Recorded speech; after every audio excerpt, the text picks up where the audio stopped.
For many of you, you don't know that I wear glasses. What's the big deal with wearing glasses? I don't like the way they make me look on camera. I don't. Uh, I only use them to read, to bring things into focus, to make my vision clear. My glasses cover my eyes so I can focus in on what I need to see. Why am I bringing up a pair of glasses and covering my eyes? If we go to Genesis 20, we have the account of Abraham and Sarah going to see Abimelech. Abimelech is the king of Gerar. Gerar sits between the Negev and God's promise to Abraham and Sarah. The promise that Abraham and Sarah got from God was that they're going to have a child. The Negev is a place of barrenness, the place where there's no life. And they go to Abimelech, and Abimelech sees Sarah, and he offers Abraham gifts for her hand in marriage, because Abraham and Sarah both lie to Abimelech. They do. Now, this is the second time they've lied to a king. So that night, God comes to Abimelech in a dream. And he says, "You're dead." And Abimelech's like, What have I done? God tells him, the woman that you're trying to be with is married. And Abimelech says, "Wait a minute, God. Out of the integrity of my heart, I've done this thing. I haven't done anything wrong. She told me that there were siblings, and he told me that there were siblings." God says, "I know. I know you've done this out of the integrity of your heart, and I know you haven't done anything wrong, because I kept you from doing anything to her. But you have to return her." Abimelech wakes up from the dream. And he tells his kingdom, everybody that's in his kingdom. And then he finds Abraham and Sarah and asks them, why would they bring this great sin to his kingdom? What is it about us? What is it that we've done to you that would cause you to lie on us and to have us plagued? Because God punishes Abimelech based upon Abraham and Sarah's lie. Now, for those of y'all who think Abimelech was wrong, that he sinned, he did not. The sin was clearly Abraham and Sarah's. So why would an innocent man be punished for someone else's sin?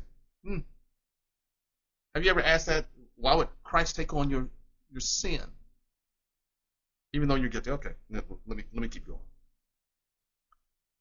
Abraham comes up with another lie. And he says, "I didn't see the fear of God here." Because Abraham felt inferior to this kingdom. He lied.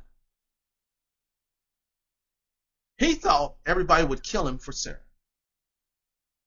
He thought the promise that God made him, even though God made it very clear and specific, that the promise that he gave them is with Abraham and Sarah. That's between both of them.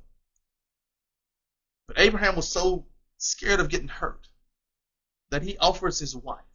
Now, the thing Abraham does is deceitful. He does it without any thought. And the kingdom is punished and given the death penalty and is plagued for his lie. Now, there's something that happens that's quite strange. Abimelech, even though he's been punished for sin that he didn't commit, he turns around and gives Abraham gifts anyway. He does. And then he goes a step further. He gives 1,000 pieces of silver for Sarah. Now, most of y'all say, well, he must have done something. He's just given restitution. Restitution for what? He hadn't sinned. He hadn't. Clearly, God says he hadn't sinned. Why would he give 1,000 pieces of silver for someone who tried to defraud him, who was lying, trying to make him commit adultery?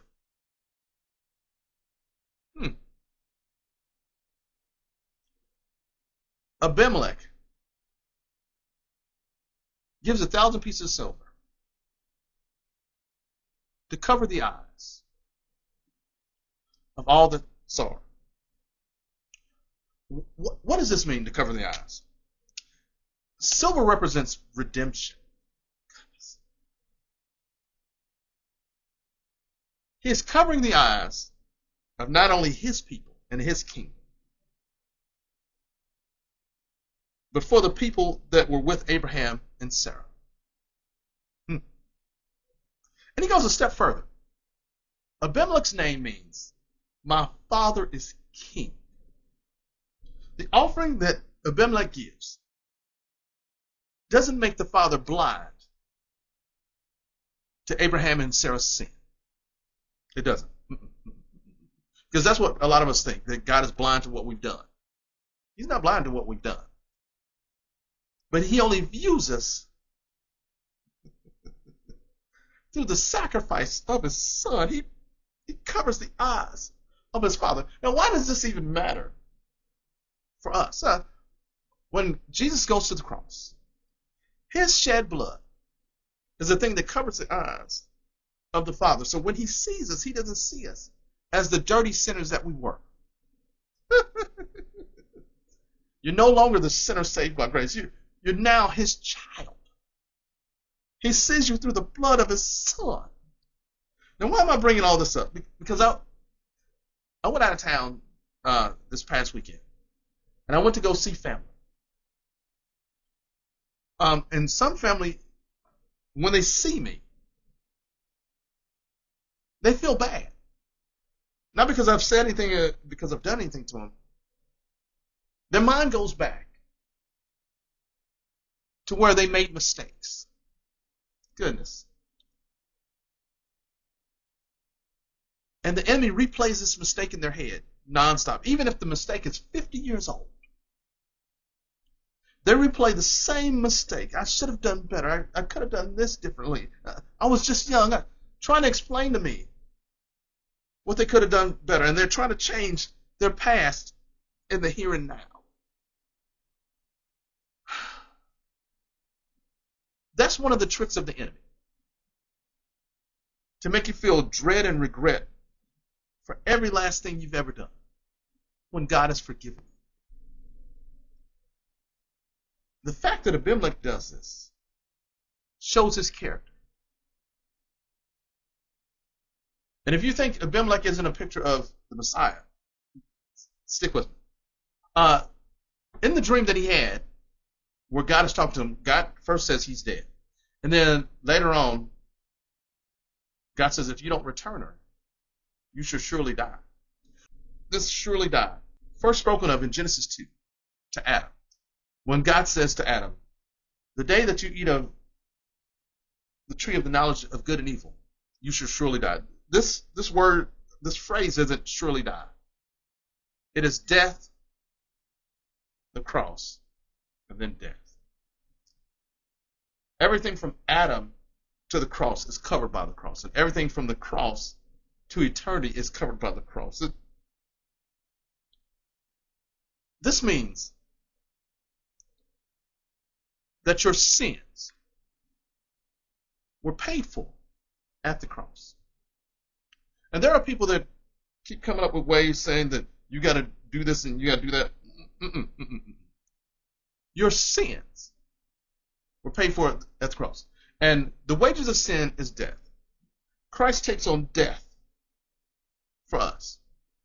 He takes on the wrath that we were supposed to receive. He takes it upon himself and offers us redemption. Goodness. Oh my goodness. So when you think, or when thoughts come into your mind that tell you that you're no good, that God can never use you, that he's done with you, he's through with you, you're just the sum total of all the things that you've done. Just remember, Christ's sacrifice covered the eyes of the Father. And all he sees now is the redeemed, All he sees now is his children. All he sees you. He only sees you through the sacrifice of his son, covering the eyes.